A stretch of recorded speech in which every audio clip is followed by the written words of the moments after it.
말씀 내 발의 등이요 나의 길의 빛이라. 주 말씀 내 발의 등. 할렐루야. 서로 인사 나누겠습니다. 잘 오셨습니다. 오다가 그런 얘기를 나눴습니다. 몸이 불편해지면 오고 싶어도 못 올 날이 온단 말이에요. 근데 이렇게 우리가 아직 더 젊었을 때, 아직 힘이 있을 때, 아직 모일 수 있을 때 이렇게 와서 같이 교제하고 예배드리고 또 정다운 얼굴 다시 만나고 이게 복이 될 줄 믿습니다. 자, 다시 한번 인사합니다. 잘 오셨습니다. 잘 오셨습니다. 제가 어렸을 때 요맘때만 되면, 요맘때보다도 이제 크리스마스 전후죠. 그때쯤 되면 이런 것들을 했던 것 같아요. 생각해보니까 달력이 그때는 뭐 국민은행, 주택은행도 있었으니까 주택은행, 상업은행, 은행들마다 달력들을 이렇게 뭐 다 가져가라고 막 쌓아두고, 또 웬만한 이제 회사 직장도 직원들 용으로 이제 만들어주고, 그래서 달력이 한 연말쯤 되다 보면 몇 개씩 이제 막 집에 쌓이고요. 그러면 그 중에 자기 취향대로 또 자기 방에 걸 거 이게 또 빼오고 어떤 게 좋은지 뭐 나누고, 그래갖고는 예전에는 달력이 남아서 좀 버렸어요. 근데 요즘은 이제 달력 구하기도 좀 어렵고, 그 다음에 달력 가지고 이렇게 뭐 좀 하려 해도 만만치 않은 경제가 된 것 같아요. 근데 그때 되면은 제가 어렸을 때 기억에 제일 처음에 뭐 했냐면 달력을 받자마자 이제 핍니다. 피고 뭐 하는지 아세요? 네? 노는 날 세어보고, 그 다음에 뭐 하냐면 빨간 펜을 가지고서 동그라미 하나를 탁 그려요. 뭘 그린 것 같아요? 자기 생일. 네. 어렸을 때 그랬어요. 그러다가 조금 나이가 들면서는 그 다음에 어떻게 했냐면 달력에 식구들 생일을 이제 하더라고요. 식구들 생일. 그리고 이제 군대 갔다 오고 결혼하고 보니까 그 다음부터는 뭐 하냐면 달력 받으면 거기다가 이제 또 체크를 미리 해놔요. 추도 예배 날, 그 다음에 장인 생신, 뭐 그 다음에 뭐 처갓집도 이제 챙겨야 되잖아요. 어느 날부터는 달력이 이제 빡빡해지기 시작하는 거예요. 요즘은 어떻습니까? 요즘 뭐 스마트폰이 나와서 여기다 이렇게 해놓으면 내년에 돼도 다 지가 알아서 이렇게 알림도 주고 그래요. 그래도 여기에 성도님들 생일 들어가고 또 무슨 모임 들어가고 빽빽해집니다. 근데 옛날 생각해보면 저 달력에 뭘 채울까 이런 생각을 했는데 요즘 이제 점점 많은 것들이 채워져 가고 있죠. 신년계획 여러분 어떻게 세우셨어요? 그 달력을, 이제 빈 달력을 보면서 무슨 생각을 하면서 이제 한 달 한 달 채워가십니까? 예전에 1986년에 강변가요제 때 대상을 받은 곡이 있습니다. 아주 조그만 여자 청년이었는데 대학생이 나왔는데 버클리대에 다니던 친구래요. 거기 자막에 보니까 뭐 친구 아니죠. 저보다 나이가 한참 높은 거죠. 이제 보면. 근데 그 이제 나와서 노래를 부른 게 뭐였냐면 제목이 노래 가사가 이거예요. 안개 속을 걸어봐도, 아시죠? 저만 아는 노래 아닐 건데. 예. 안개 속을 걸어봐도 채워지지 않는 나의 빈 가슴. 그 젊은 시절인데도 불구하고 대학생인데도 그 노래 가사에서 오는 게 뭐냐면 그 안개 속이라는 인생의 그 뭔가 이게 분명하지 않은, 공부하면서 미래를 준비하지만 분명하지 않고 뭔가 이게 또 그때 당시 86년이라는 상황, 시대의 상황이 뭔가 이게 말끔하진 않았잖아요. 우리 역사 속에서. 그런 뭐 희미한 그런, 그리고 청년들이 계속 정권에 대해서 비판하고 계속 데모도 해야 됐고 했던 거기에 아시안게임도 하고 또 올림픽도 준비한다고 그러고 바쁜, 정치적으로도 그랬고 막 국가 경제적으로도 숨가쁘게 돌아가면서도 젊은이들이 느꼈던 건 나의 젊음의 빈 노트에 무엇을 채워야 하나. 근데 그 노래 가사가 단순히 젊은이들에게만이 아니라 사실은 오늘 사는 우리들에게도 이 한 해에, 이 2019년이라는 이 한 해를 뭘로 채워야 할까? 누구로 채우시렵니까? 무엇으로 채우시렵니까? 어떻게 하루하루 보내시렵니까? 이렇게 한번 던져보면 그때의 노래나 지금이나 똑같을 거예요. 내 젊음의 빈노트에 무엇을 채워야 하나. 그리고 50을 넘어서 60을 넘어서 70을 넘어서 우리는 잘 채워가고 있는가.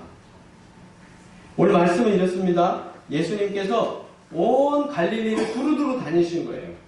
여기저기를 다니시면서 뭐 하셨냐면 회당에 가셔서 복음을 전파하셨어요. 하나님의 말씀을 전파하고, 그리고 거기 회당을 가면 사람들 중에는 병든 사람, 약한 사람들이 있어요.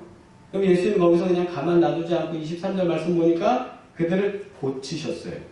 근데 고치는 질병들이 뭐 어떤 거냐? 뭐 24절 말씀에는 저 수리아 쪽에서까지 온대요. 수리아가 어디냐면 갈릴리 북쪽 그러니까 이방 나라입니다. 이방 땅이에요. 거기서까지도 우리로 치자면 만주에서부터 소문 듣고 내려오는 거예요. 야, 거기 가면 용한 사람이 된다. 그래갖고는 다들 막 사람들이 무리지어서 오니까 예수님이 고치는데 어떤 사람들 고치냐? 각종 병에 걸려 고통당하는 자, 귀신 들린 자, 간질하는 자, 중풍병자들을 막 고쳐요. 그랬더니 그 다음에 25절 말씀 보니까 갈릴리, 데가볼리, 예루살렘, 유대, 요단강 건너편, 뭐 에돔 족속 땅이든 뭐 그쪽에서도 사람들이 모압 족속 땅이든 막 사람들이 무지하게 들어오는 거예요. 누구 보려고? 예수님 보려고요. 왜요? 치료도 받고 말씀도 들으려고요. 이런 상황이 벌어지는 장면을 지금 기록한 것이 오늘 본문이에요. 그런데 여기 말씀 보시면 23절 말씀처럼 뭘 전파했냐면 예수님이 천국 복음을 전파하세요. 그리고 23절 마지막부터 보면 각종 병자를 고치세요. 그 다음에 어떤 일이 벌어지냐면 25절에 수많은 무리가 따라요. 엄청난 사람들이 따라오는 거예요. 예수님께서 수많은 무리를 따르게 하려고 목적을 두고 하신 게 아니고 복음을 전하니까, 그리고 복음을 전하면서 불쌍해서 치료하니까 그 다음에 이 복음을 듣고 치료받은 사람들이 어떻게 되냐면 예수님한테 막 달라붙는 거예요. 마치 자석에 쇳가루들이 그냥 막 싹 몰려드는 것처럼. 그런 흡입력 있게 마구잡이로 사람들이 몰려오는 거예요. 이 속에서 우리는 인생 가운데 무엇을 채워야 될까에 대한 해답을 얻을 수 있을 것 같습니다. 뭐냐 하면 첫째로 23절 말씀 다시 한번 읽겠습니다. 시작. 예수께서 온 갈릴리에 두루 다니사 그들의 회당에서 가르치시며 천국 복음을 전파하시며 백성 중에 모든 병과 모든 약한 것을 고치시니. 에스겔서 3장 3절 말씀에 보면 내게 이르시되 인자야 내가 내게 주는 이 두루마리를 내 배에 넣으면 내 창자에 채우라 하시기에 내가 먹으니 그것이 내 입에서 달기가 꿀 같더라. 아멘. 에스겔 선지자한테 환상을 보여주시면서 두루마리 성경 말씀이죠. 이 성경 말씀을 인자야 내가 너한테 주는 이 두루마리를 네 배에 채워라는 거예요. 말씀을 채워라. 그래, 한번 생각해 보세요. 그게 쉬운 일이겠습니까? 밥 먹어서 꽉 채우기도 힘든데 두루마리 성경을 그거 먹으라는 거예요. 그 이미지예요. 계시예요. 그걸 먹어요. 에스겔 선지자가 먹으니까 배에 칵 차는데 달기도 하고 꿀 같더라 이렇게 표현했거든요. 두루마리 말씀 그거를 이제 채웠다라는 건데 여기 말씀 보시면 23절이 천국 복음이 뭡니까? 하나님의 말씀이잖아요. 말씀을 예수님이 백성들한테 계속 이렇게 먹이시는 겁니다. 인생은요, 말씀을 먹어야 삽니다. 말씀을 먹어야 삽니다. 교회 와서도 말씀 안 먹고 가는 분들 계세요. 그런 분들은 교회에 문제를 일으켜 주시는 분들이에요. 정말 감사하게도. 그런 분들은 문제를 일으켜줘요. 설교 시간에 말씀이 선포되어지고 하나님의 말씀을 듣는 분은 순종하고 아멘 하거든요. 근데 이 시간에 듣지 않고 딴 생각하고 왜 왔는지 모르겠는 사람들은요, 문제를 일으켜요. 왜냐하면 배부르지 못하니까. 우리가 시편 119편 103절에 이런 말씀이 있어요. 주의 말씀의 맛이 내게 어찌 그리 단지요 내 입에 꿀보다 더 답니다. 하나님의 말씀이 달아요. 이걸 경험해 보신 분들은 말씀을 먹는 게 뭔지를 아시는 분들이에요. 막 읽다 보면 이 말씀이 내 말씀이고 왜 나를 이렇게 막 추적해서 들어온 것 같은 거예요. 아니 내가 이걸 했는데 어떻게 이걸 알고 이 말씀을 하셨지? 나한테 이 기도 제목이 있는데 이걸 왜 응답해 주신다고 여기서 말씀해 주시지? 콕콕 집어서 나한테 주시는 거예요. 이런 말씀을 먹어본 자는 이 말씀의 맛을 알거든요.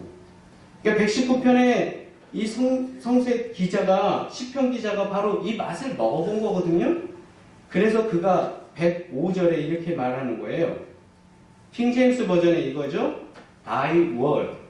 하나님의 말씀은 is a lamp unto my feet 이래요. 내 발에 램프와 같습니다. And a light unto my path. 내 인생의 여정에 뭐냐면 등입니다. 우리가 매주 고백하는 성경 말씀 읽은 다음에 고백하는 게 이거예요. 주 말씀 내 발의 등이요 내 길의 빛입니다. 이걸 고백하는 건 당연한 거예요. 왜?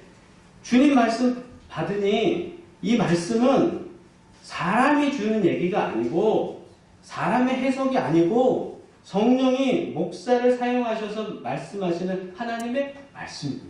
아멘. 그렇게 받을 때 은혜가 되는 거죠.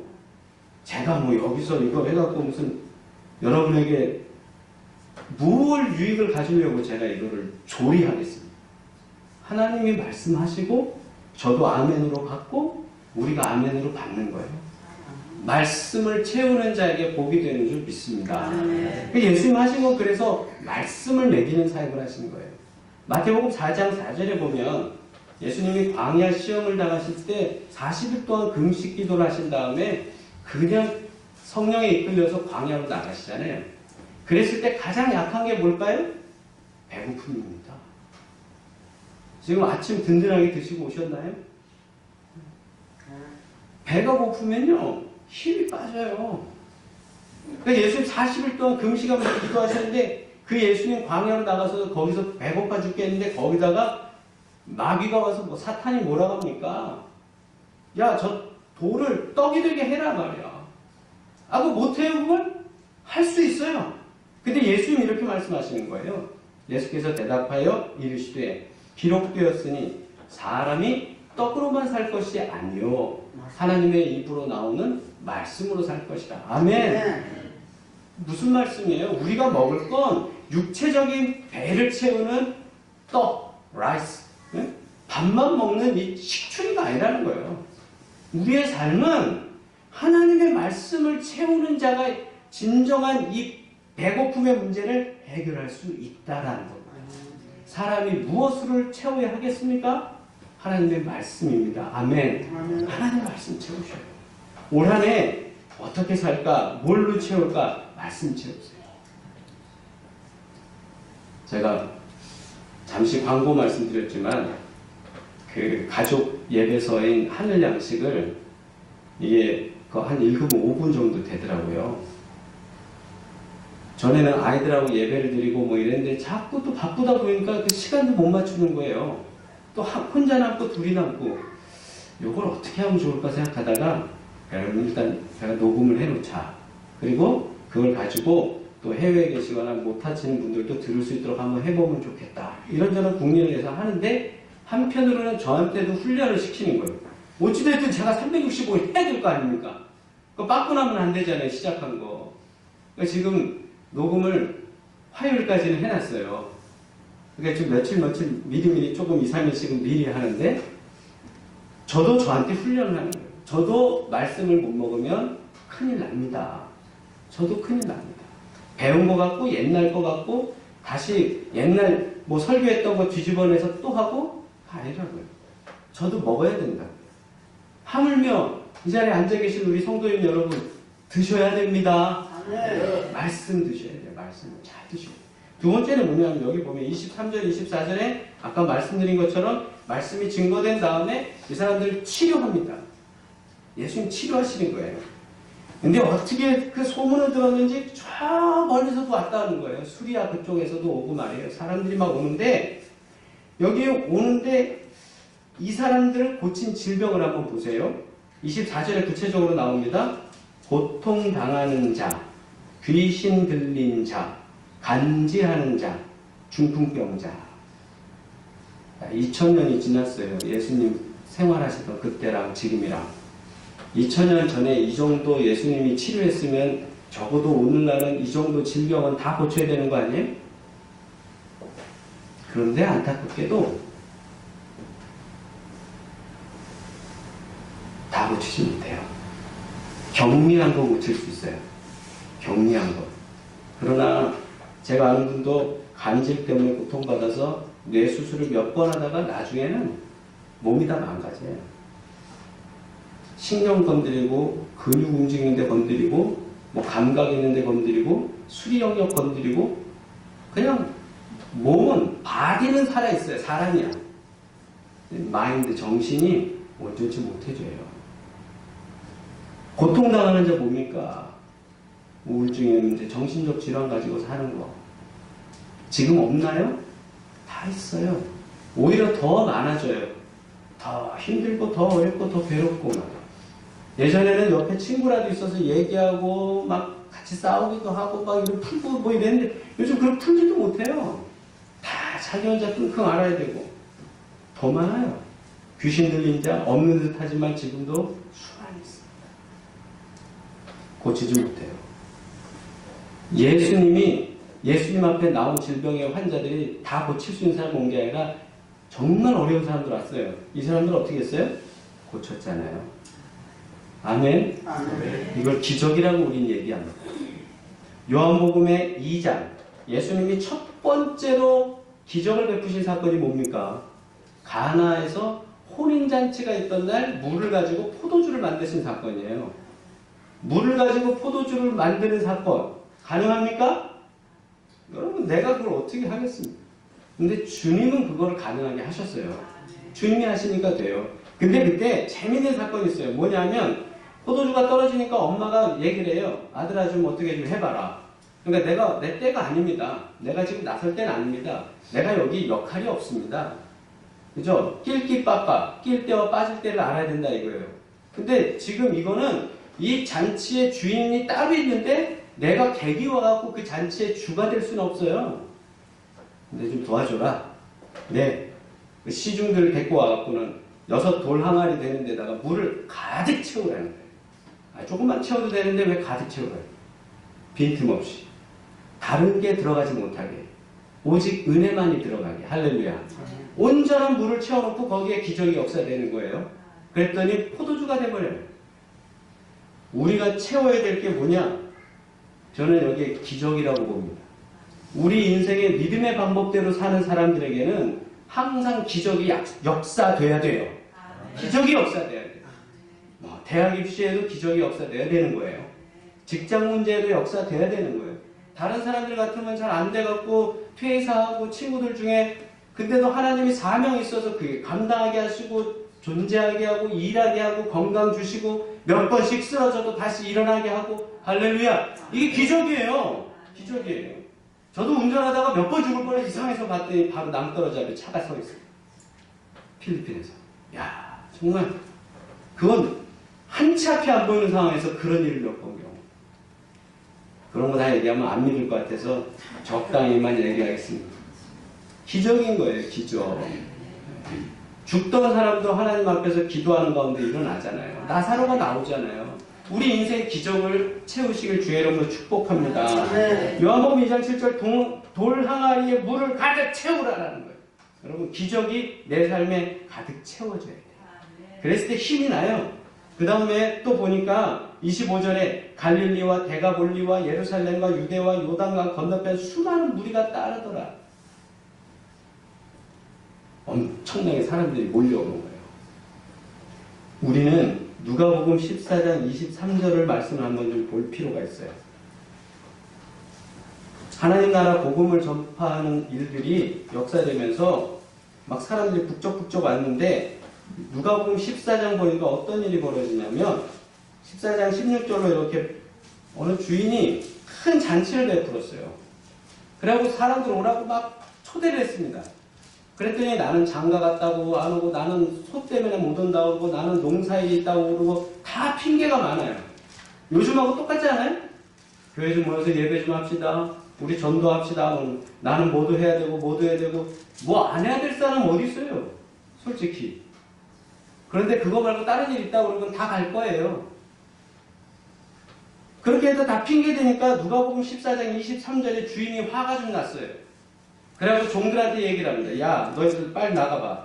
길과 산 울타리로 가서 사람을 강권하여 데려다가 내 집을 채우라.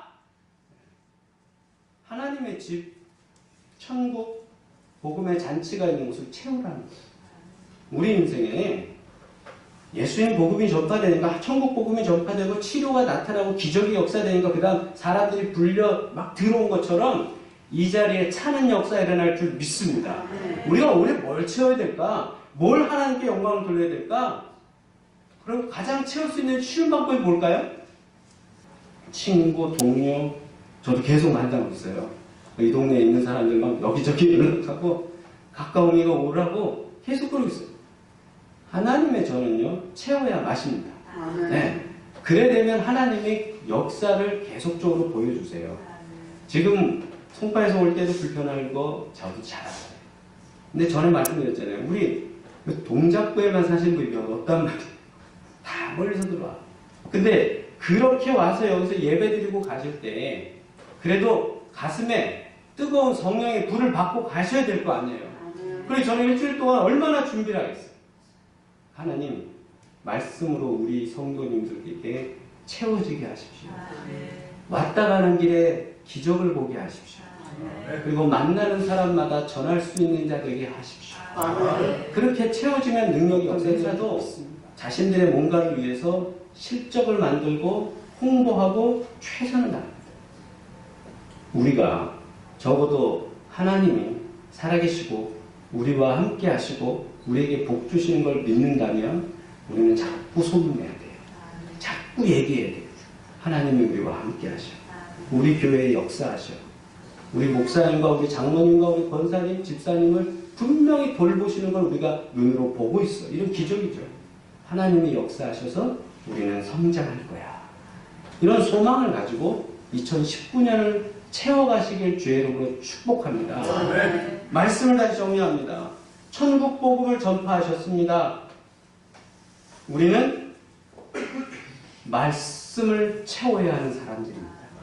이걸 워드라고 하고 싶어요. W-O-R-D, 워드, 말씀. 각종 병자를 고치시는 기적! 우리 삶에 이런 기적이 끊임없이 나와요. 저는 이걸 원더, 놀라운 이벤트, 놀라운 일들이에요. 왜냐하면 내가 이거 미처 생각하지 못했는데 하나님이 이렇게 하셨네. 이런 기적의 역사들이 올 한 해 계속 채워지길 바랍니다.